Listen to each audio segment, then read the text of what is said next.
This is Charter Local Edition. Brad Pomerance here on the Central Coast, joined today by Garret Olson. He's the fire chief for the city of San Luis Obispo. He brings with him Manny the mannequin. This is a CPR mannequin, and I am so glad you brought this because the reality is CPR saves lives. CPR absolutely saves lives. Explain why CPR saves lives before we actually do an experiment. So about 355,000 times a year somebody goes into cardiac arrest in the United States. Which means what? It means their heart stops. Okay. And CPR is a way of bridging the stopping of that heart until firefighter paramedics can get on scene. And typically the definitive care for somebody in cardiac arrest is defibrillation, where we shock them. Right. And we shock them not to jumpstart their heart, which a lot of people think that's the case. That's what we shock it to stop the heart.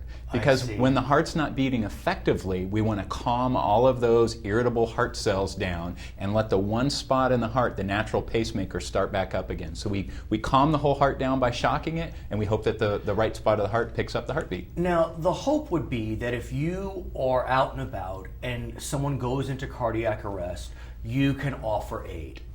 Let us say, for argument's sake, that you are not able to offer aid. There is now an app that can be a lifesaver. Explain what that app is. So City of San Luis Obispo is very excited to be the first city in this county to operationalize a smartphone app that will work on an Apple or Android device called PulsePoint.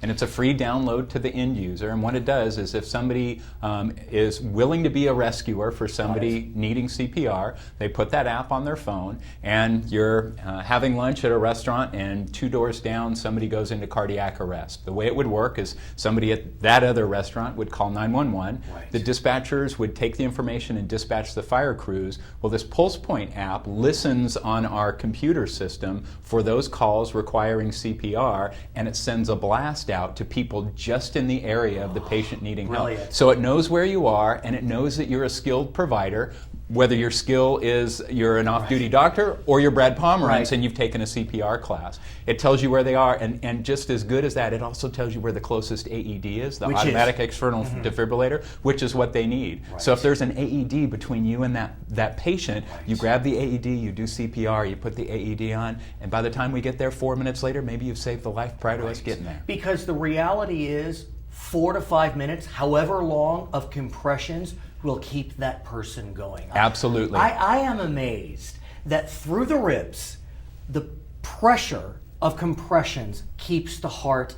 Is it beating? What is the compression doing? So the compression is actually squeezing the heart, and the heart has valves in it that only allows the blood to flow in one direction. So when you push it down, all the blood goes in the right direction. When you relax, all those valves slam shut and they draw blood from the other side. And so you keep pushing blood through these valves, and the blood perfuses to the body. And it works. And it works. So one of the things that we've changed most recently in our CPR protocol is we're no longer doing mouth to mouth. And a lot of people think, well, we're not doing mouth to mouth because people were so averse to doing that. That's really not the case. If you remember those old time pumps from the Western movies where they'd be pumping water, well, it took you a couple of pumps to get the water to flow. Your heart behaves the same way. You start compressing during CPR. It takes about 10 compressions to get the pressure up in your vascular system to actually get the blood to the brain.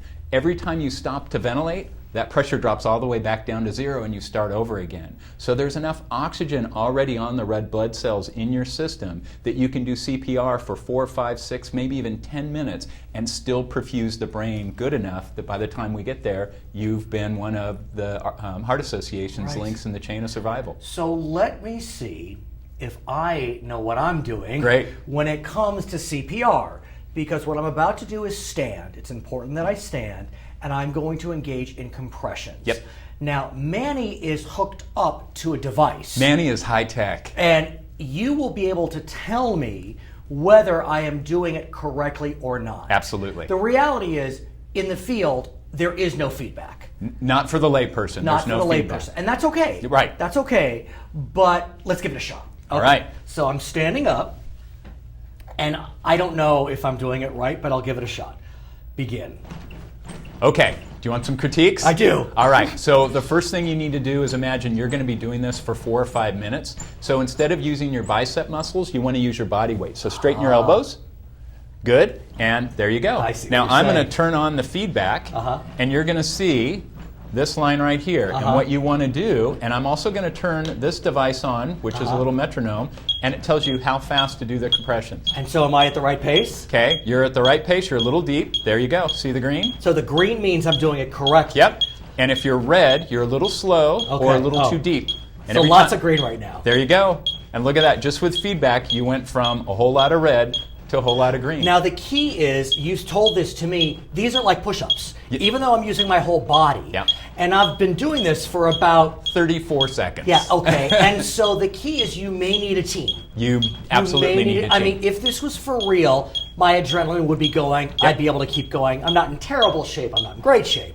But I can feel it. Yeah. I can feel it. So we need friends around us to say, okay, I've done it for a minute. Yep. Let's switch. Absolutely. So we've doubled the resources that we send to a cardiac arrest victim for that very purpose. We stay at the scene for up to 20 minutes because just like we don't want you to stop and ventilate, we don't want to stop and move the patient because every time we stop CPR to go and move them, the perfusion to the brain drops to zero. So our protocol is we'll stay in the restaurant, in the home, in the business for up to 20 minutes trying to get return of circulation in this patient. Really? You're not even if the ambulance is there, you're not going to lift them and move them? Nope, we don't. Because we don't want to interrupt CPR, and we're using the same protocol and the same medications they'd be using in the emergency department. So we've essentially brought that component of the emergency department to your living room. So if you have the defibrillator, though, you do the defibrillator, then what happens? So we do the defibrillator, and if there's a spontaneous return of circulation, the heartbeat comes back, we provide supportive care, and we rapidly transport. If not, we continue to do CPR, we give them cardiac medications, we'll start providing supplemental oxygen, we may start to bag some ventilations into them. And that's fine. That's fine. Because it's there's another person here. That's exactly right. Yeah. Now, there are some people that may decide before an incident that they may not want intervention, medical intervention. Right. I know the acronym, the DNR. Right. Do not resuscitate. So DNR is the old language, which was kind of a black and white. Do you want care or do you not want care? And really the time to decide what kind of care you want is exactly like you said, before the event. The last thing you want to do is leave that very, very difficult decision to your family members. And we oftentimes see there may be a difference of opinion with family members, and that becomes the last thing they remember was this brother and that brother fighting over what happens with dad. So DNRs have evolved. It's now called PULSed, which is a physician's order for life-sustaining treatment. And it's a menu of options. So it's not don't treat or treat. It's you can do CPR, but I don't want a feeding tube. You can do CPR, but I don't want to be intubated. I don't want a tube down into my lungs. It allows you to pick which those options are. So would you put this in your wallet? You could put it in your wallet, even if you just had it at home or some form of record. So you can go to capulsed.org, which is the California Pulsed website, and read all about it. And really, if you're over 40 and you have an opinion about how you want that decision to be made, take responsibility for making that decision yourself. It may be the greatest gift you give your family on that very unfortunate day. But the reality is, I mean, if you can get CPR and the paramedics get to you quickly enough, you can live a full life after that. I mean, look, there are no guarantees, but what are the chances that CPR is going to lead to an unfortunate result that's in between death and life? So sadly, cardiac survival rates for out-of-hospital cardiac arrest victims is about 8%. 8% of the time we're able to have somebody have a quality of life hospital discharge.